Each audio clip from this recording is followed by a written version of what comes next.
सोनी के ठिकानों पर आयकर की कार्रवाई देखने को मिली है। आयकर विभाग की कार्रवाई तीसरे दिन भी सर्व और सूत्रों की माने तो 3.5 किलो सोना बरामद किया गया। बरामद सोने की कीमत करीब 5 करोड़ रुपए बताई जा रही है। इसके अलावा 35 लाख रुपए नगद भी आयकर विभाग को इसकी सूचना मिली है। तो आपको बता दें कि उत्तर प्रदेश से आई इन्वेस्टिगेशन विंग ये पूरी कार्रवाई को करती हुई नजर आई। सोने के बिल और नकदी के स्रोत की जांच में भी अब ये टीम जुट गई है। कंप्यूटर, मोबाइल, हार्ड डिस्क और पेन ड्राइव भी खंगाले जा रहे हैं। इसके साथ ही व्यवसायी घनश्याम सोनी के जोधपुर में 5 ठिकानों पर 15 जनवरी से रेड इसी तरह से जारी है। इलाके में पुलिस की भी तैनाती की गई है और साथ ही आपको बता दें कि इस पूरे मामले की गंभीरता से जांच भी की जाएगी, क्योंकि जो सोना बरामद हुआ है उसकी कीमत करीब 5 करोड़ रुपए बताई जा रही है। इसके अलावा 35 लाख रुपए नकद भी बरामद किए गए हैं। तो घनश्याम सोनी के अलग अलग ठिकानों पर आयकर विभाग की कार्रवाई जारी है। तो सूत्रों की माने तो 3.5 किलो सोना उनके अलग अलग ठिकानों से बरामद हुआ है और इस बरामद सोने की कीमत करीब 5 करोड़ रुपए बताई जा रही है। अब विभाग की ओर से जांच भी की जा रही है कि आखिर ये सोना किस तरह से जमा किया गया था। इसके बिल, इसके तमाम जो कागजात हैं उन्हें भी खंगाला जा रहा है।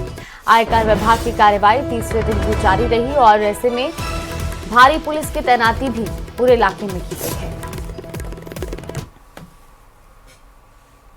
तो वहीं जम्मू में टोल टैक्स की बात को लेकर टोल प्लाजा पर हंगामा देखने को मिला, जहां कार सवार महिलाओं और युवकों से मारपीट हुई है। सेना का कार्ड दिखाने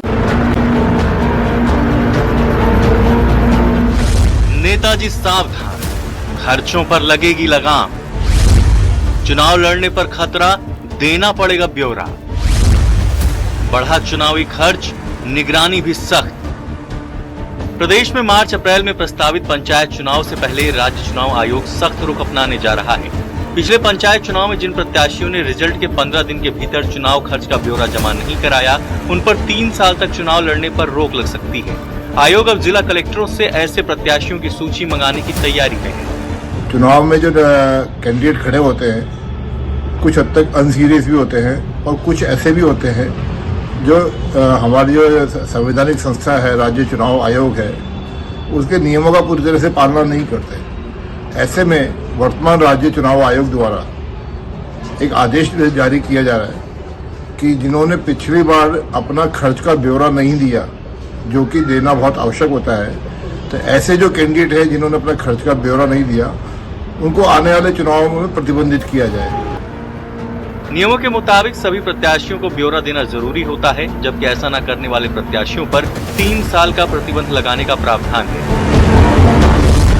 लेकिन साल 2020 के पंचायत चुनाव में 21 जिलों में 636 जिला परिषद सदस्य और 4371 पंचायत समिति सदस्य चुने गए थे। इन चुनावों में हजारों प्रत्याशियों ने खर्च का ब्यौरा नहीं दिया, जिसे अब गंभीर नियम उल्लंघन माना जा रहा है। नियम के मुताबिक पंच, सरपंच, पंचायत समिति सदस्य और जिला परिषद सदस्य सभी को चुनाव खर्च का पूरा हिसाब देना जरूरी है। देखिए, बहुत सारी बातें ये कर रहे हैं। कभी ये कहते हैं कि भी 10वीं पास करना अनिवार्य होगा, कभी ये कहते हैं कि 3 बच्चों का जो प्रतिबंध है वो खत्म कर दिया जाएगा। तो मैं समझता हूँ कि ये मन मर्जी से काम कर रहे हैं, इन मुद्दों में कामयाब नहीं होने दिया जाएगा। इस बीच चुनाव आयोग ने चुनावी खर्च की सीमा भी 2 गुनी कर दी है। अब सरपंच 1 लाख रुपए, पंचायत समिति सदस्य 1.5 लाख रुपए और जिला परिषद सदस्य 3 लाख रुपए तक खर्च कर सकेंगे। हालांकि खर्च का बिल वाउचर के साथ पूरा हिसाब देना अनिवार्य रहेगा। आयोग ने प्रचार के तरीकों पर भी सख्ती की है। चुनाव प्रचार में बस, ट्रक, मिनी बस, मेटाडोर, तांगा, ऊंट गाड़ी और बैलगाड़ी पर पूरी तरह रोक लगा दी गई है। नियम तोड़ने पर चुनाव आयोग कड़ी कार्रवाई करेगा।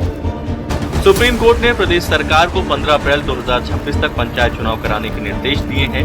राज्य में 14,000 से ज्यादा ग्राम पंचायतों के चुनाव एक साथ कराए जाएंगे। ऐसे में खर्च का हिसाब न देने वाले नेताओं पर चुनाव से पहले बड़ी कार्रवाई तय मानी जा रही है। Bureau report, news 18 Rajasthan. खबरों में आगे बढ़ते, राष्ट्रमंडल देशों के संसदीय प्रतिनिधियों के जयपुर प्रवास को यादगार बनाने के लिए राजधानी में विशेष आयोजन किया गया। कॉन्स्टिट्यूशन क्लब में सांस्कृतिक कार्यक्रम और रात्रि भोज का आयोजन हुआ, जिसमें लोकसभा अध्यक्ष ओम बिरला विशेष रूप से मौजूद रहे। तो कार्यक्रम में राज्यपाल हरिभाऊ बागड़े और विधानसभा अध्यक्ष वासुदेव देवनानी की भी गरिमामय उपस्थिति रही। CSPOC के 28वें सम्मेलन के बाद 2 दिवसीय भ्रमण पर जयपुर पहुंचे प्रतिनिधियों का पारंपरिक सांस्कृतिक प्रस्तुतियों के साथ भव्य स्वागत किया। इस मौके पर नेता प्रतिपक्ष, मंत्री, सांसद और कई गणमान्य लोग मौजूद रहे।